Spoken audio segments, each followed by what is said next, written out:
I love both franchises. I love both actresses, but today is time to answer the age-old question. Who's the better final girl, Nancy Thompson or Laurie Strode? Let's talk about it.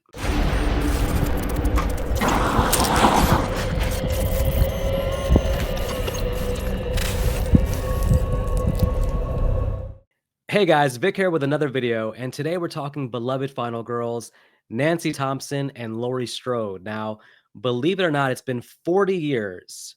November 1984 is when the very first Nightmare on Elm Street came to theaters. Our first introduction to Heather Langenkamp playing the role of Nancy Thompson. Of course, we know that years before that, we had maybe the most beloved final girl, Laurie Strode from Halloween 1978. Now, I'm a huge fan of both franchises, and again, I love both actresses, so it's always been an interesting question to me of which final girl is actually better. Now, I think the consensus, I have no idea in terms of like what people feel about in 2024, but growing up, it was always that Jamie Lee Curtis was heralded as the final girl. Laurie Strode was qualified as the final girl. And we saw a bunch of final girls come along the way. We had Alice from Friday the 13th. We had Nancy Thompson. We had Sydney Prescott from the Scream series, who maybe is a lot of people's favorite final girl of modern times. But I want to put a spotlight, especially in the 40-year anniversary of Nightmare on Elm Street. I want to put a spotlight on the final girl battle between Laurie Strode and Nancy Thompson to see where's our temperature at today in 2024. I'd love to get your guys' opinions in the comments, but I'm going to do my own little dissection analysis here about who I think is the better final girl. Now, this is not an easy debate. I mean, you have two beloved horror characters here. Nightmare fans probably will swear by Nancy Thompson, Heather Langenkamp, and Halloween fans will swear by Laurie Strode. And I think it's fair to say that, especially in the last 10 years, the Halloween franchise has become more prominent in pop culture than the Nightmare franchise. Now, if you go back to the 80s, the truth is that Freddy Krueger was the king of the 80s in terms of horror. If you go back and look at the box office figures, the Nightmare films were much bigger than the Friday the 13th films, and actually were also bigger than all the Halloween films in the 80s as well. So Freddy was the king of the 80s, but somewhere along the way, especially after Freddy vs. Jason, Freddy sort of went to the background of pop culture relevance. You had the terrible remake in 2010, which didn't do the Nightmare franchise any favors. Meanwhile, on the other hand, Jamie Lee Curtis came back to the Halloween franchise in 2018 with a whole new trilogy. Halloween 2018, box office-wise, was, I believe, the biggest slasher of all time. So much more prominent in our faces is the Halloween franchise, which has gained many more fans. Rightly so. We all love the Halloween franchise, except a few of the entries, which will go unspoken here. But the Nightmare franchise is sort of really not necessarily got its due, I would say, amongst modern fans or even younger fans. But that said, this is not an easy debate. Love for both franchises aside, I want to analyze each character with 4 different categories to figure out who is the better final girl. Again, just my opinion. Category number 1 is going to be which final girl did more to help other characters survive. Like, who had a more influence on other characters surviving? Because you think about a final girl, yes, some of her job is to save herself, but in the process of saving herself and defeating the villain, there's a responsibility to try to save your friends also. And that's really not talked about as much, your friends and family. So I want to do a category of which character did more to help the other characters in the movies. Category number 2, which character was more vital to their franchise? Again, I think that, you know, a proper final girl is in multiple sequels. You can't, in multiple movies, you can't have the best final girl of all time be in just one movie. She has to be in the first movie and different sequels. She has to have a huge imprint on the inevitable franchise. And with horror franchises, we know we're going to get a lot of sequels. So which of these 2 characters had a bigger impact on the franchise itself? Number 3 is actually going to be which of the actresses gave better performances. Now, of course, because they're in multiple movies, we're going to try to average out, in our opinion, overall, who gave the better performances in the series. Again, as good as the characters may be written or as good as they are portrayed character-wise, the acting performance does also leave an impression on us. So we have to give credence to that as well. And then for the final category, which many may think is probably the most important category, is who put up the better fight against the villain. Did Laurie Strode do more to take down Michael, or did Nancy do more to take down Freddy? That's probably the main thing you think about when you think about a final girl, is their strength, courage, resilience, and how they fought against the demon that was after them, let's call it. So we're gonna get to category number one. Before we do, I do want, since we're having two competitors fight out here, I do want to get some opening comments from both characters. Let's see what Nancy has to say in regards to Laurie Strode. You're nothing. You're shit. Oh wow, okay. So some strong fighting words from Nancy right out the gate. I didn't expect that initial hostility. That's pretty interesting. So, in response, let's go ahead. Let's get to what Laurie Strode has to say on the topic. Today. Oh wow, okay. So sorry about that, Laurie. We'll get to the proceedings immediately. I know that attention spans have gotten shorter recently, so let's go ahead and get to the questions. I don't want to piss off Laurie Strode because she took out Michael. She can definitely take out me. So let's get to category number one. Okay, so let's talk about helping other characters survive, because again, as a final girl, you do have some responsibility to save your friends and family as much as you can. So let's look at the first movie for both characters. In Halloween 1, Laurie Strode, of course, very innocent, has two friends, Linda and Annie. They're going to be stalked by Michael Myers throughout the day. And then at night, we have Laurie babysitting Tommy and Lindsay Wallace. And while she's doing that, her friends across the street pretty much get killed and massacred. Okay. What could have Laurie done in the first movie to help save her friends?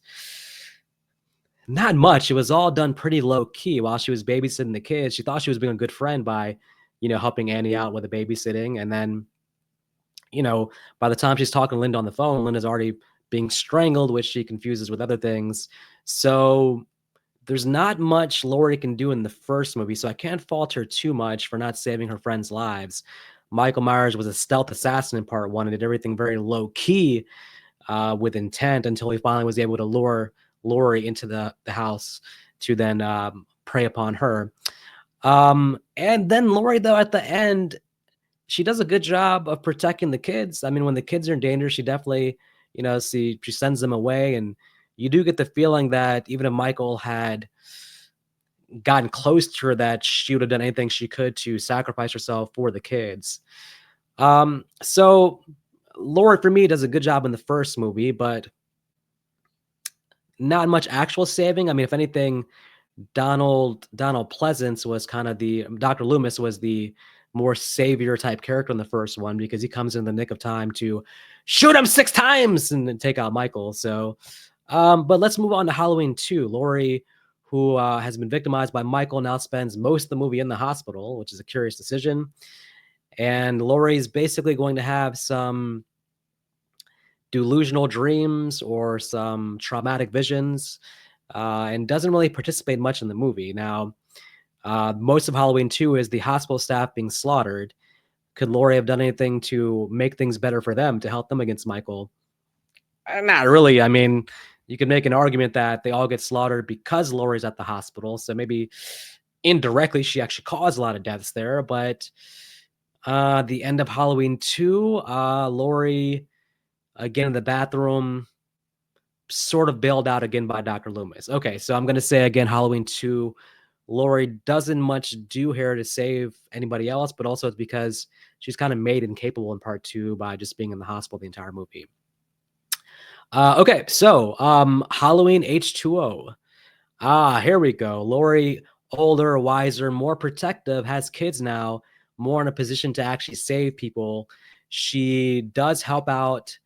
Well, actually, then again, her boyfriend, the counselor dude, he gets killed, and she doesn't really do much besides say, "Well."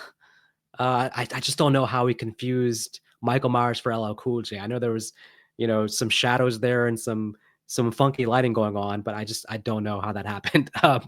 Michael Myers and LL Cool J don't look anything alike. They weren't wearing the same uniform or anything. So, okay. Anyways, that said, but she does protect John and Molly. Her parental instinct kicks in. She sends them away in the car, locks the gate in order for her to take on Michael. So she did have the mother instinct to protect them at the end. So she gets kudos for that. Resurrection No, not much going on there. Laurie's at the beginning pretty much more concerned with, setting up her booby trap and her plan to take out Michael. Michael comes to the hospital at the beginning, kills a few people, and then Laurie checks out pretty early. The new trilogy. Okay, here we go. This is Laurie in badass Sarah Connor role. She's been training her entire life for the possibility that Michael escapes. And when he does, she's going to, in the first movie, well, a lot of people die in that first half of the movie. Allison's friend Vicky gets killed. The podcasters die. Allison's other friends get killed. There's not much Laurie can do in Halloween 2018. Again, her role mainly is she does try to warn everybody. So she warns especially her kids. You get to the end of the movie, that's where really Laurie springs to action in terms of Michael's there.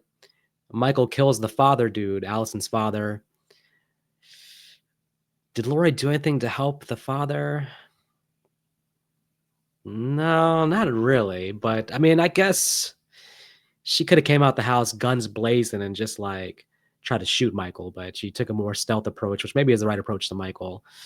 But with her trap room in the ending, she does save her daughter and her granddaughter. Actually, her daughter's one that shoots Michael, allowing Laurie to jump out the shadows and stab Michael. But she does have Michael fly down. She does, hit him down to the room, the trap room, which then we realize that it's not, it's not really a basement. It's a fire trap. It's a trap, which then the beginning of the next movie, Michael escapes that trap. So she had 40 years to plan a trap, and Michael immediately escapes and begin the next movie. Halloween Kills. Laurie, I love Halloween too, right? But the main complaint about the movie people have for the most part is that Laurie is suddenly just placed in the hospital for the entire movie without any kind of real proactiveness as a lead character. And yet they do the same thing again in Halloween Kills. She's back in the hospital for the entire movie. She's having conversations with Will Patton's character, who is somehow mysteriously alive here in Halloween Kills. You can get a feeling for my feelings about Halloween Kills maybe as I talk about it. She doesn't really have much impact in Halloween Kills, so I can't say she really helped anybody there.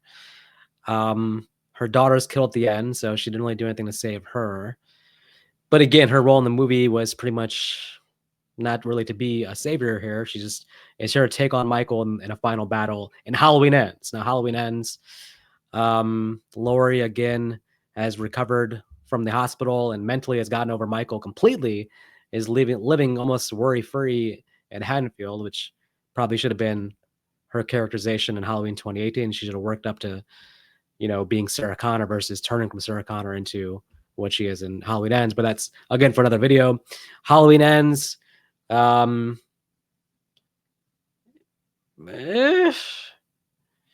mostly Corey. It's a combination of Corey and Michael doing the killing, and Laurie does warn Allison about Corey.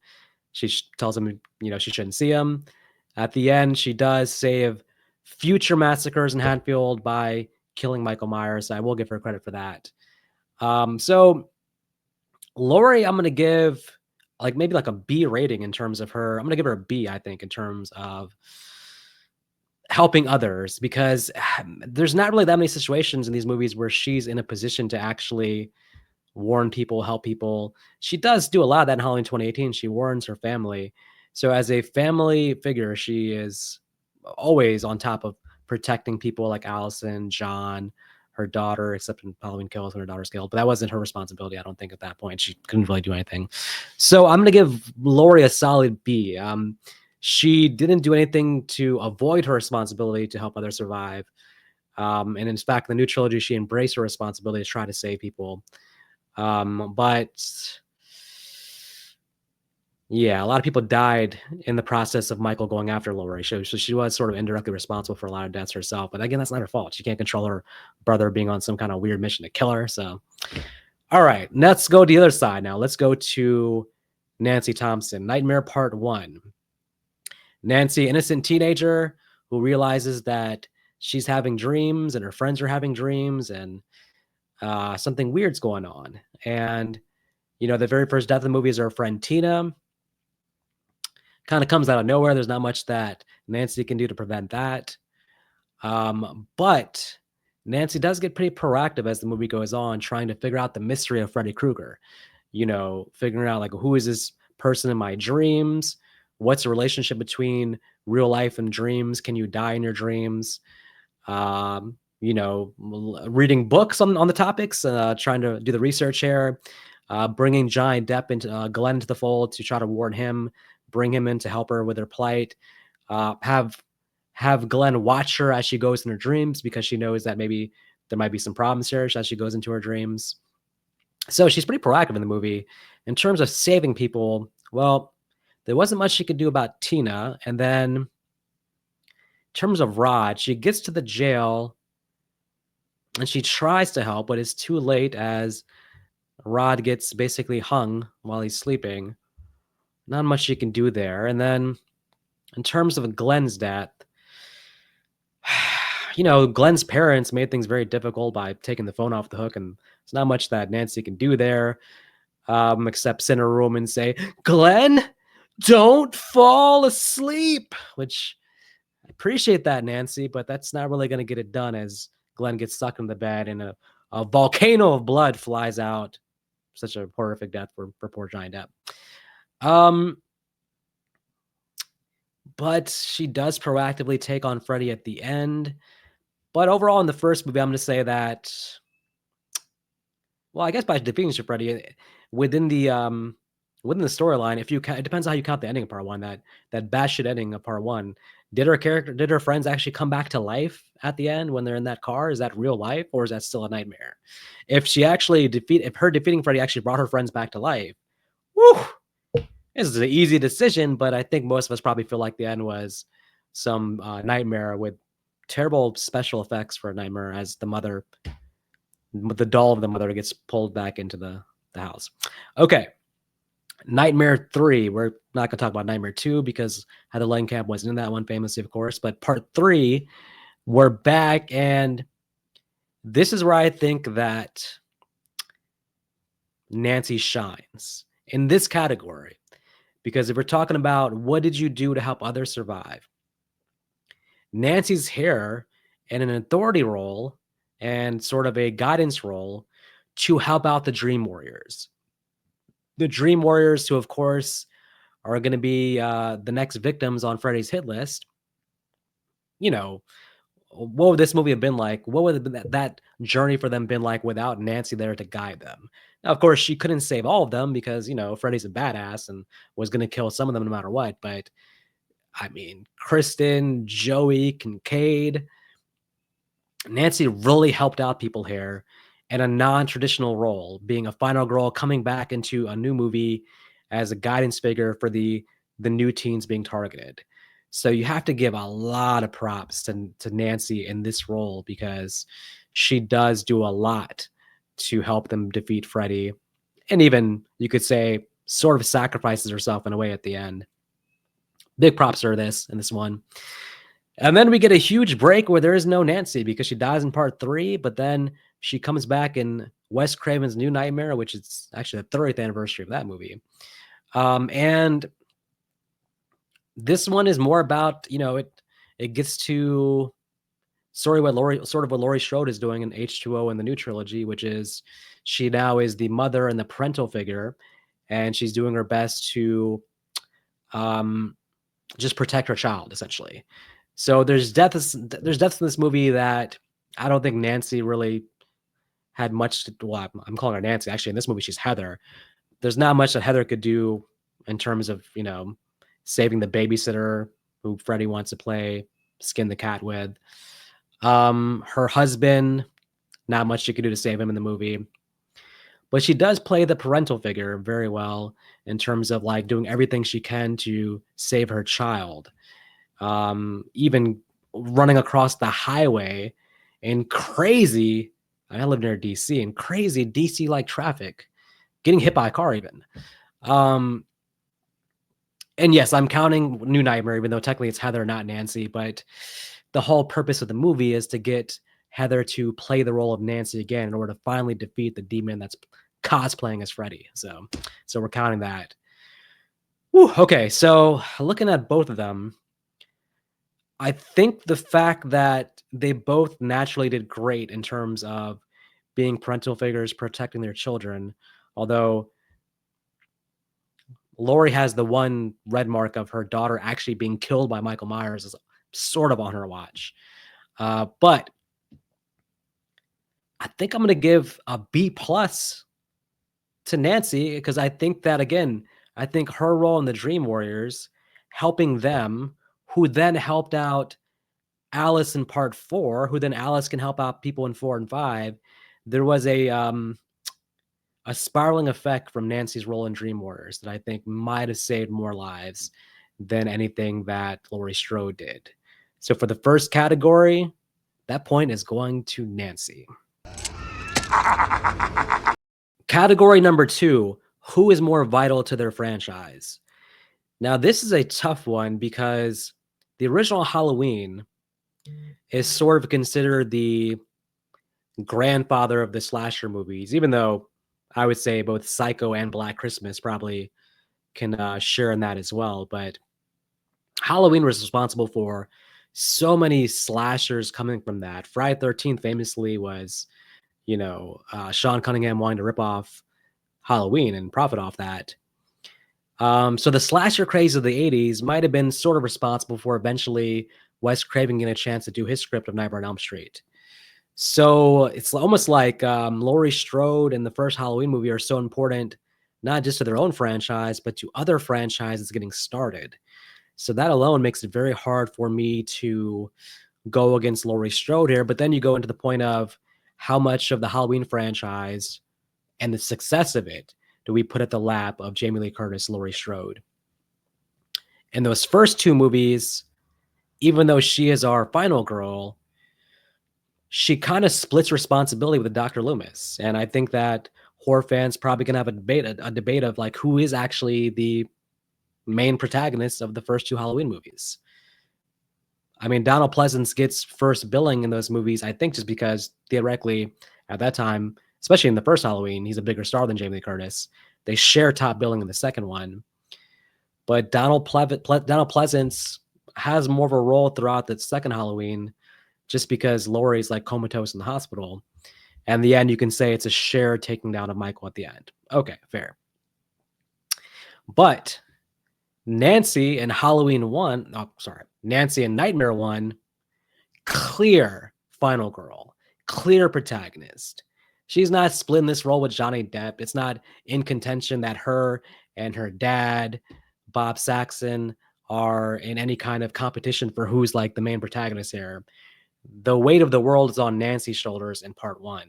Now, credit though, Dream Warriors, that's more of the Laurie Strode Loomis dynamic, because in Dream Warriors you can say that Nancy is splitting final girl responsibility with Kirsten and also with the doctor dude as well. So yeah, there's a couple different final people, final girls, final guys in Dream Warriors. I don't know why that doctor figure didn't come back in the franchise after that, by the way. Just that's another video as well, but it just makes me think about Neil. I think his name was Neil, why he was more prominent in the sequels after Nightmare 3. The truth is this goes beyond character, because one difference there is that after Nightmare on Elm Street, Heather Langenkamp didn't necessarily go out to the same heights as an actress in terms of stardom that Jamie Lee Curtis did. Jamie Lee Curtis, after Halloween 2, she basically was done with horror movies. She said herself, she did Trading Places, A Fish Called Wanda. Eventually, she was in True Lies with Arnold Schwarzenegger. So her career went on to very big things. So by the time she came back to Halloween H2O, she was basically lifting Halloween out of, straight to video purgatory, because Halloween 7 originally was going to be coming straight to video. It was going to go the Hellraiser route of becoming a direct to video franchise. But then when Jamie Lee Curtis shows interest in doing a 20th anniversary movie, Boom. All of a sudden, you're back in theaters, and Jamie Lee Curtis at that point with the audience has enough box office clout, enough stardom clout to make Halloween H2O a big hit, which then, of course, unfortunately, fizzles out with how bad Resurrection was, and then kind of the Halloween series goes dormant for a while until Rob Zombie does his movies, which then goes dormant again, and then again with Halloween 2018. Jamie Lee Curtis with her stardom returning to the franchise, huge box office numbers. So Jamie Lee Curtis, because of her stardom, has a couple times sort of saved the Halloween franchise and kept it prominent. Heather Langenkamp, because her outside of her Nightmare career, it wasn't the same level of stardom as Jamie Lee Curtis. When she came back for Wes Craven's New Nightmare, which is technically for the Nightmare series, that's actually its version of a sort of reboot requel, its legacy sequel, you could say. New Nightmare wasn't a big hit. Now, some of that might be just that the story was very meta, very ahead of its time, and probably hard to market too. I mean, think about try to in one sentence explain the plot of New Nightmare. I have to go back and watch a trailer, but that trailer had to be hard to pull off, the story and, communicate to the audience like what they were in store for with that movie. I think it did become, according to Robert England, especially, it became more popular after Scream came out. People went back and rented it, and it had a new shelf life. And since on DVD and with, online culture, I think people have come to appreciate New Nightmare, but it wasn't a big hit in the same way that Halloween H2O was or Halloween 2018 was. So that said, because of the box office appeal, I'm going to have to go with Laurie Strode, Jamie Lee Curtis being more vital to the franchise. Old Girl Scout comes through again. This next category is very difficult, and it's who had the better acting performances in the series. Because, again, no matter how the character's written, it's up to these two fabulous, fantastic actresses to convey the character to the audience. We fall in love with the character, but we also support the actresses playing the characters within that role.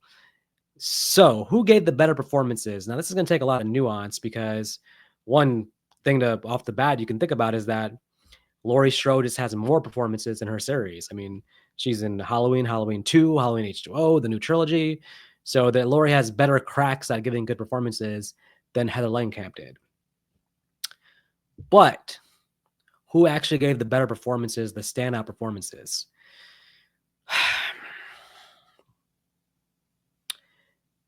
It's very tough to me because I think that Laurie Strode was better in those future movies, but I think that Nancy's better in these earlier movies. Now, in this case, for this category, just going to go ahead and speak of them as their actress names. Makes more sense. So in the first, if I compare the first Halloween and the first Nightmare on Elm Street, low key, and some will definitely disagree, I think Heather Langenkamp is actually better in the first Nightmare than Laurie Strode is in Halloween.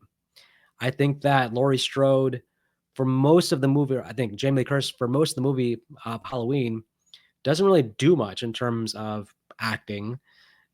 She just is the nice girl next door. And at the end, when Michael finally goes after her, she does give a great sort of scream queen final performance in that last 15 minutes, showing her fear, her tension, all that.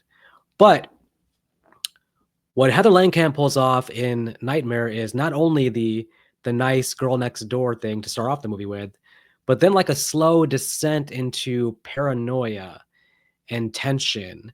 And some of this might be the sleep deprivation. But she really, her performance in the other movie, like the characters has changed dramatically from the first part of the movie. She has a real arc in part one. And I can in good faith say that Jamie Lee Curtis is better than her in part one. So I'm giving part one to Heather Langenkamp. Halloween 2 versus Nightmare 3. Again, I just don't think that Jamie Lee Curtis does enough in Halloween 2. It's almost like a cameo in Halloween 2, to be honest. Whereas I think that Heather Langenkamp is more prominent in part 3 of Nightmare, and she's there throughout. You see her sort of pain from what she went through in the first one. It's there in her character. So I'm giving her performance in Dream Warriors the nod over Jamie Lee Curtis in Halloween 2. Now, where it gets tricky though is going into these later sequels. I mean, obviously, you could say just through sheer experience. I mean, Jamie Lee Curtis doing all these movies, becoming a big star, the acting chops continue to grow and grow and grow. Whereas Jamie Lee Curtis has probably gotten better as an actress with age. Whereas we didn't really see those like meaty roles being given to Hedda Langenkamp throughout her career. But I will say this, all that said, I think Hedda Langenkamp in New Nightmare is excellent. She's fantastic. I have no issues. In fact, she is a much better actress in New Nightmare than she is in her earlier appearances in the series. No question about it. Is she better than Jamie Lee Curtis in H2O or Jamie Lee Curtis in the new trilogy? Maybe not better, but not so far below either. I mean, when you watch New Nightmare, like I said, there's a lot of emotion being conveyed by Heather Langenkamp, especially, and again, just the nature of Freddy just also gives you that sort of descent into paranoia as well, and gives you that sleep deprivation that you play off as well. But I'm going to say Jamie Lee Curtis overall is better in the newer movies. So I find myself feeling that again, Jamie Lee Curtis is better than new movies, but I feel like Heather Langenkamp was a better actress as a teenager, at least in these movies. So do I give it to Jamie Lee Curtis just on the basis of she has more better acting performances?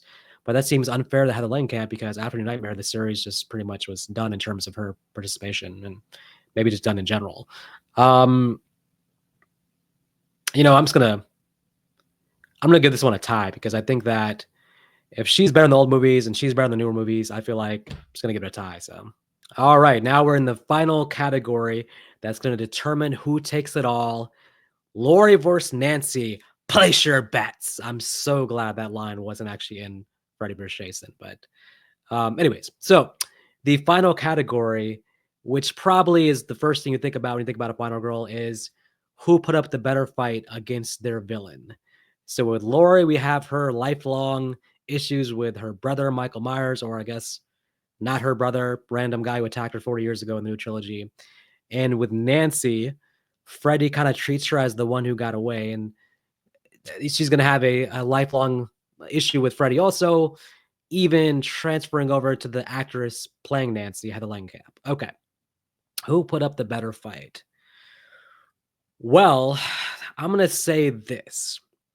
Laurie Strode in the first two movies,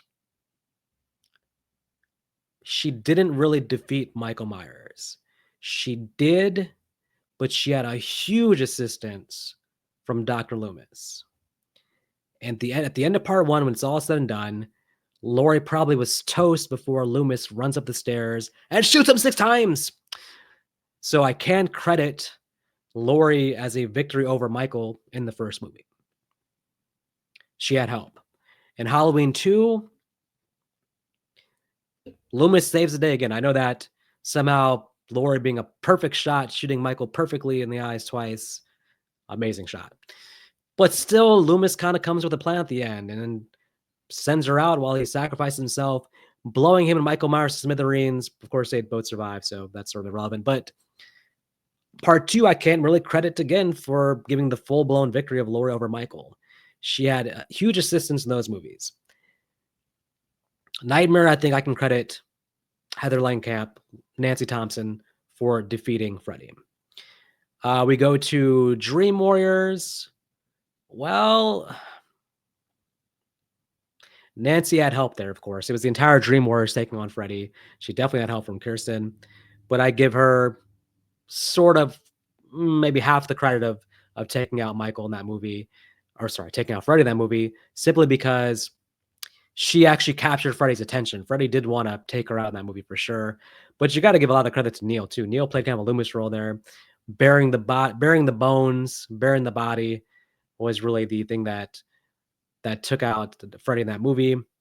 But Nancy, again, sort of sacrificed herself. She paid the ultimate price in dying in that movie. And a much better death scene than what Jamie Lee Curtis had in Halloween and Resurrection, let me add as well. New Nightmare. Wow. the courage to play the role of Nancy again, to take out not even Freddy, but an ancient demon that's playing Freddy in order to cross over into our world. I mean, this is like damn near the fate of mankind is at the, at the feet of Heather Langenkamp doing this. It's not just about saving her child; it's about saving humanity, perhaps. Because who knows what would happen if that demon actually was able to cross over? Then you're in a situation where every town has an Elm Street. So again, Nancy highly responsible for taking out Freddy and New Nightmare. Sole credit, I would say. Yeah, you could say her son gets some credit too, but she's the driving force of that movie. Now, H2O, that's probably my favorite version of Laurie fighting back against Michael when she crushes the gate, the lock on the gate, and just starts screaming, Michael! I'm like, I fanboy out over that every single time, especially when I watched that as a kid. It was like, whoa, she's going after Michael. She's hunting down the killer.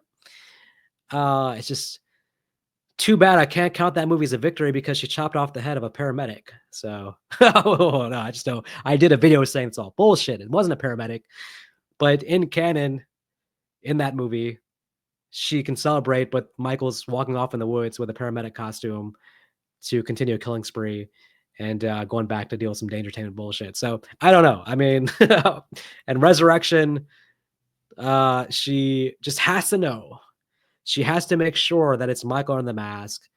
She grabs towards the mask, which unfortunately her in Resurrection is probably one of the dumbest things a classic Final Girl has ever done. I don't remember Nancy ever being this stupid. I don't remember Sidney Prescott ever being this dumb as Jamie Lee Curtis is at the beginning of Resurrection. And then she gets killed by Michael, which, hey, listen, again, Freddy killed Nancy, so I'm not holding it against her that she killed her. I mean, maybe I should just like redo this video with Sidney Prescott, who's never been killed by Ghostface and thus has a leg up on both of them, maybe. But okay. They both, when encountered with the enemy, they both put up great fights. They have their victories. They both at certain points get defeated by their villain. But which fights do I put more credence on as being amazing? Well, the truth is, what Nancy does in part one, as a teenager, the proactiveness for her to actually figure out this mystery of Freddy Krueger. She goes into her dream at one point and grabs his hat and brings him out just to try to get like evidence of like, whoa, there's some serious shit going on here. That's pretty impressive for a teen. And then she becomes Kevin McAllister at the end. She booby traps her home like it's freaking Home Alone. I mean, brings Freddy out the dream, has the plan, and then, just beats the shit out of Freddy through all her booby traps. I mean, maybe the biggest thing I have to say is that Nancy does all this while being extremely sleep deprived. She's not sleeping in the movie. I mean, she's drinking coffee all throughout the movie. So that means she has bad breath. And then also, of course, she's taking out Freddy while being on very little sleep. So especially in the first movie, she's sleep deprived. And keep in mind also when she fights Freddy, that same night, her boyfriend was massacred. She knows her boyfriend's dead. Maybe her and Glenn had a lifelong courting thing going on. Maybe they've been friends since childhood.